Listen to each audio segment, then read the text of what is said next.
Salut, moi c'est Kat Beauty, je te souhaite la bienvenue sur ma chaîne. Je suis ravie de te retrouver pour une nouvelle vidéo. Tu es une nouvelle abonnée. Je te souhaite la bienvenue. Bien, si tu es de passage sur ma chaîne, n'hésite pas à t'abonner et d'activer la cloche de notification. Salut, j'espère que vous allez tous et tous bien et que chacun de vous se porte à merveille. Donc, pour ceux qui ne se sont pas encore abonnés, les amis, qu'est-ce que vous attendez? Abonnez-vous. Abonnez-vous. Aujourd'hui, nous allons parler de problème qui est très pertinent, à savoir pourquoi chez certains individus, on se rend compte que les cheveux poussent très rapidement et chez d'autres, les cheveux poussent au ralenti, ils ont des difficultés, ils ont des cheveux qui ne poussent pas très rapidement. Je vais vous expliquer pourquoi d'abord cela et comment faire pour pallier à cela. Bon, pour commencer, nous allons d'abord parler du cycle du cheveu. Donc, les amis, il faut savoir que nos cheveux ont un cycle de croissance. Et ce cycle de croissance-là est constitué de 4 phases. La première phase, qui est la phase qu'on appelle la phase anagène, ou phase de croissance du cheveu, c'est la phase au cours duquel le bulbe ou la racine du cheveu reçoit les nutriments provenant du sang et ces nutriments-là vont permettre la croissance et une bonne pousse de nos cheveux. Donc, durant la phase de croissance, la phase anagène, nos cheveux poussent. Maintenant, après la phase anagène, nous avons la deuxième phase qui est la phase catagène ou une phase de transition au cours de laquelle les cheveux, la racine ou bien le bulbe de nos cheveux reçoit très peu de nutriments. Donc, il y a toujours la pousse, mais celle-ci se fait au ralenti, donc la pousse est lente. Ensuite, on a troisièmement une phase télogène. Au cours de cette phase télogène-là, le bulbe ne reçoit plus de nutriments provenant du sang. Donc le cheveu n'est plus approvisionné, ce qui le prépare vers sa mort. Après cela, nous avons donc la dernière phase qui est la phase exogène où on peut parler de phase de mort. Donc c'est la phase où le cheveu quitte carrément, donc le cheveu meurt et il meurt à partir de la racine dans le cheveu, à partir du bulbe, le cheveu, il meurt en fait. Donc au cours de la phase exogène, le cheveu meurt. Maintenant, il faut savoir que ces phases-là ont des durées qui varient. Donc, par exemple, la phase anagène, elle dure environ de 2 à 10 ans et en moyenne de 4 à 6 ans. Et cela est fonction de beaucoup de facteurs. On va parler de ça plus tard. Après la phase anagène, les autres phases, donc à savoir la phase catagène, télogène, exogène, sont des phases qui ont une durée relativement longue, donc de quelques semaines à quelques mois.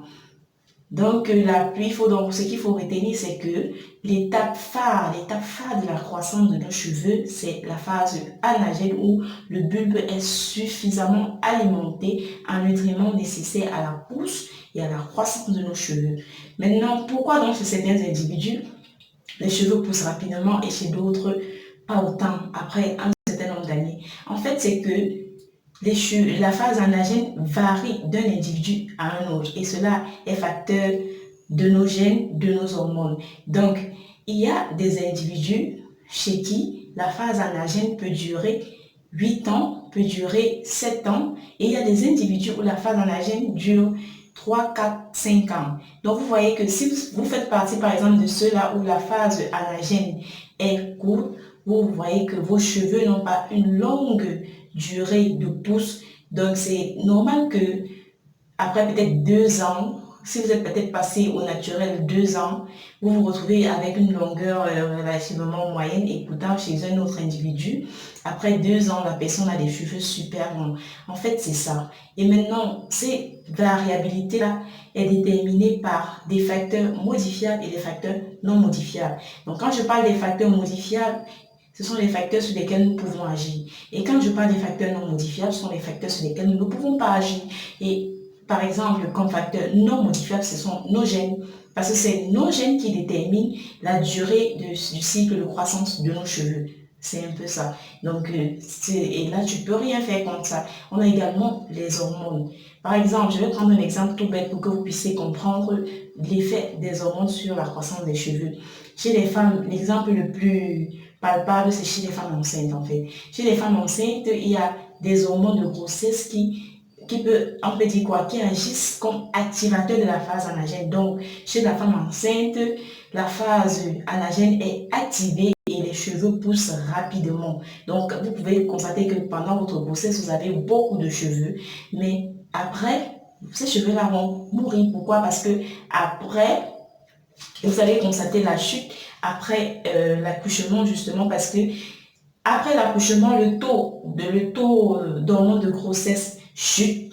Et quand ça chute, également la phase anagène n'est plus active. Donc on est dans les phases de mort du cheveu, à savoir la phase télogène et la phase exogène qui est mise en route.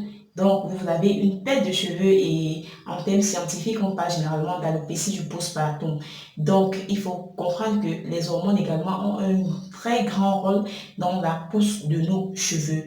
Et en plus également, les hormones jouent. Il y a un autre exemple qui peut étayer comment est-ce que les hormones peuvent agir sur la croissance du cheveu.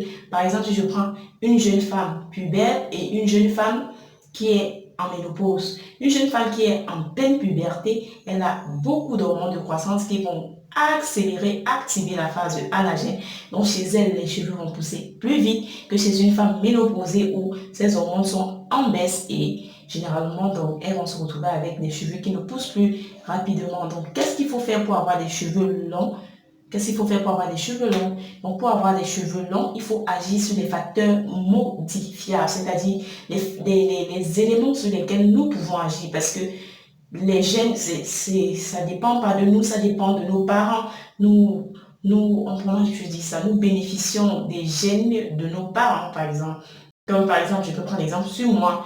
Je fais partie de ces individus-là qui ont des cheveux qui poussent relativement vite. Voilà, il y a des individus qui, après un certain nombre d'années, ne peuvent pas avoir la longueur que j'ai obtenue en 2 ans. Donc, c'est un peu ça. C'est ça, mais il faut s'accepter et agir sur les facteurs, des facteurs qui peuvent nous aider comme des facteurs modifiables. Et quand je fais allusion aux facteurs modifiables, donc, c'est la rétention de longueur. Les amis, c'est très important. Il faut retenir les longueurs au maximum. Ça veut dire quoi?